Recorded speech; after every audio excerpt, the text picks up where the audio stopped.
Om Swastiastu.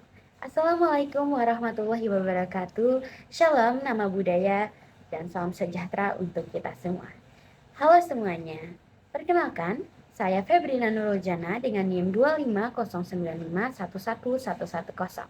Pada video kali ini, saya akan membahas tentang tantangan yang dihadapi oleh profesi veteriner di Indonesia di tengah arus globalisasi, khususnya mengenai masuk dan menyebarnya penyakit hewan menular strategis atau PHMS yang disebabkan oleh lalu lintas ilegal hewan hidup dan produk hewannya. Saya akan membahas latar belakang dari masalah ini terlebih dahulu. Di era globalisasi, pergerakan manusia, barang, serta hewan lintas wilayah berlangsung dengan sangat cepat. Globalisasi memang membawa manfaat ekonomi, namun di sisi lain juga membuka celah masuknya ancaman yang sangat serius. Salah satunya adalah penyakit hewan menular strategis atau PHMS, seperti avian influenza, African swine fever, serta penyakit mulut dan kuku. Salah satu jalur utama penyebaran penyakit tersebut bukan hanya melalui perdagangan resmi, tetapi juga melalui lalu lintas ilegal hewan hidup dan produk hewannya. Praktik ini sering mengabaikan prosedur karantina, pemeriksaan kesehatan, dan standar keamanan, sehingga berpotensi menjadi pintu masuk patogen berbahaya ke wilayah Indonesia. Lalu, apa sih sebenarnya permasalahan yang terjadi di masyarakat pada saat ini? Beberapa peristiwa yang sudah terjadi sebelumnya menunjukkan bahwa lalu lintas ilegal hewan dan produk hewan masih menjadi masalah yang nyata.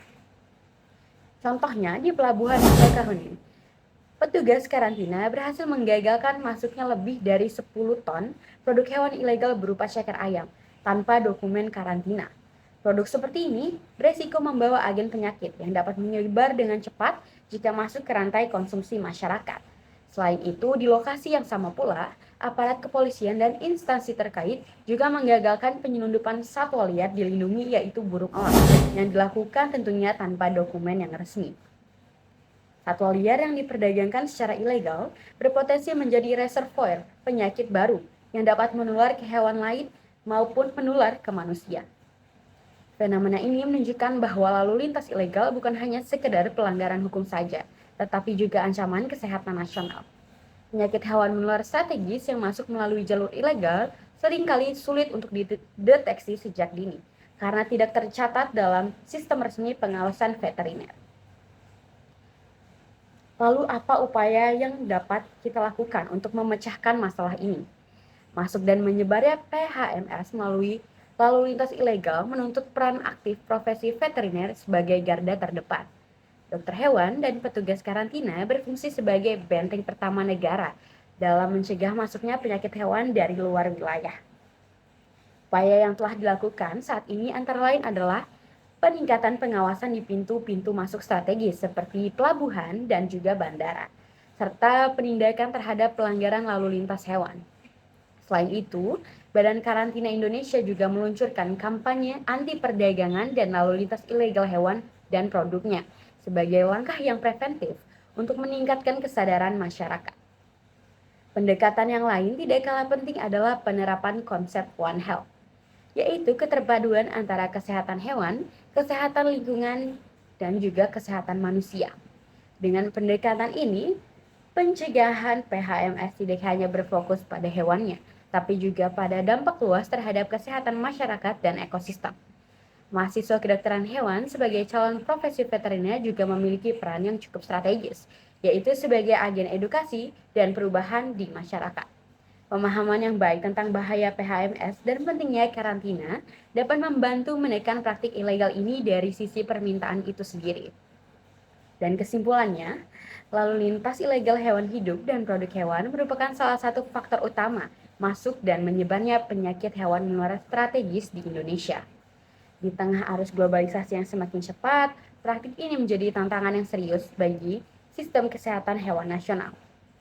Kasus-kasus yang terjadi di lapangan menunjukkan bahwa PHMS tidak hanya berdampak pada sektor peternakan saja, tapi juga mengancam kesehatan masyarakat, kelestarian satwa, dan ketahanan pangan bangsa.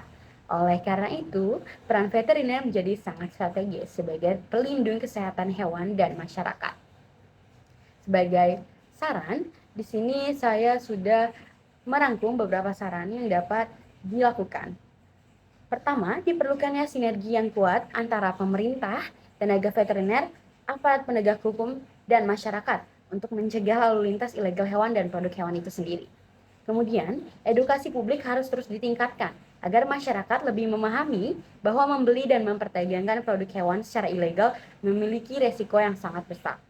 Dan sebagai mahasiswa kedokteran hewan, tentunya kita diharapkan mampu berkontribusi secara aktif, tidak hanya melalui keilmuan saja, tapi juga melalui sikap bertanggung jawab sebagai warga negara yang peduli terhadap kesehatan hewan dan juga bangsa. Sekian dari saya, terima kasih sudah menyimak video ini. Semoga video ini dapat memberikan pemahaman yang lebih luas tentang peran veteriner di era globalisasi. Saya tutup dengan Paramasanti. Om Santi Santi Santi Om. Wassalamualaikum warahmatullahi wabarakatuh. Shalom, nama budaya dan salam sejahtera bagi kita semua. Sampai jumpa di lain kesempatan. Dadah.